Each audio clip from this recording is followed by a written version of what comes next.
It too is higher.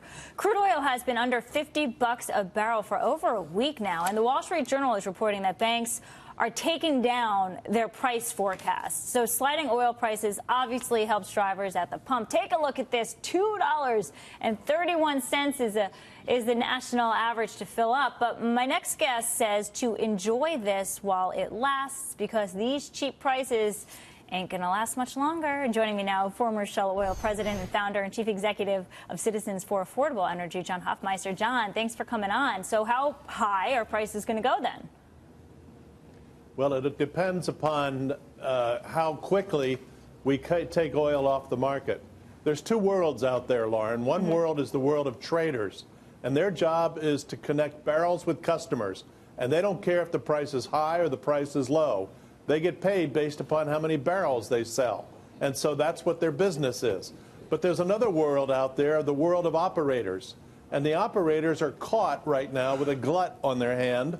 And that's because we thought that 2 million barrels a day of Iranian oil would come off the market due to sanctions. Well, that didn't happen.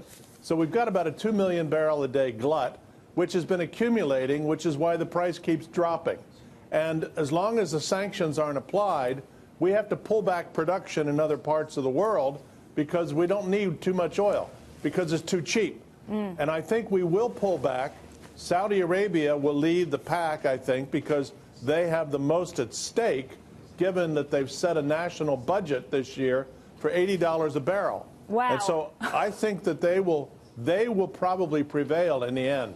So how much does a U.S. producer need the price of oil to be in order to make money so they can continue tapping into their resources to keep the oil flowing? Because when we get through this glut, and eventually we will, we're going to need new sources of oil to bring the price down at that point.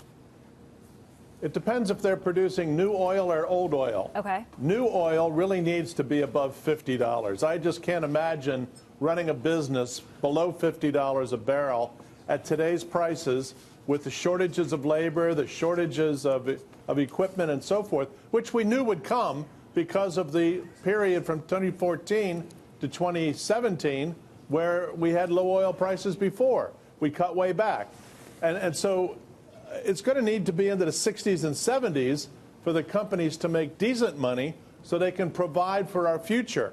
And that's what the operators have to do. Yeah. They have to provide for the future, not just today. So enjoy the $2.31 a gallon gas while you can. That's the point. I'm curious to see if OPEC is even still relevant, because according to the energy minister for the United Arab Emirates, OPEC is ready to hold an extra meeting to see if more production cuts. They promised to take 1.2 million barrels a day off the market, to see if more cuts are going to be necessary. So A, do you see more cuts? And then B, do they make a difference? Yes, they make a difference. And yes, I see more cuts coming because unless the U.S. backs off a bit. The U.S. doesn't operate based upon a cartel like OPEC. The U.S. operates on a capital basis, a market basis, and there's no government interference in what companies do in the U.S.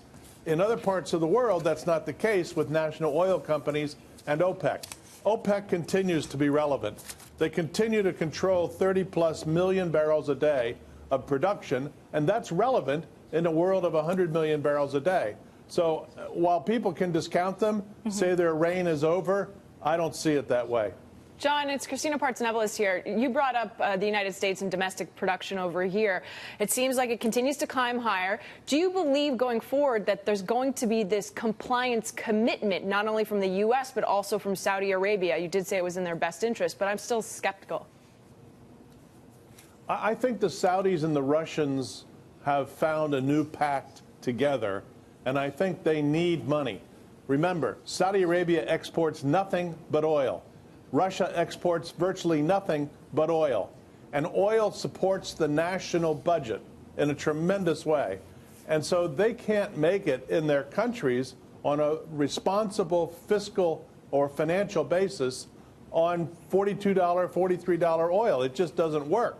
So they need higher oil prices in order to pay their bills, in order to have financial credibility and integrity over time. They owe their people, they owe their governments, they owe their militaries,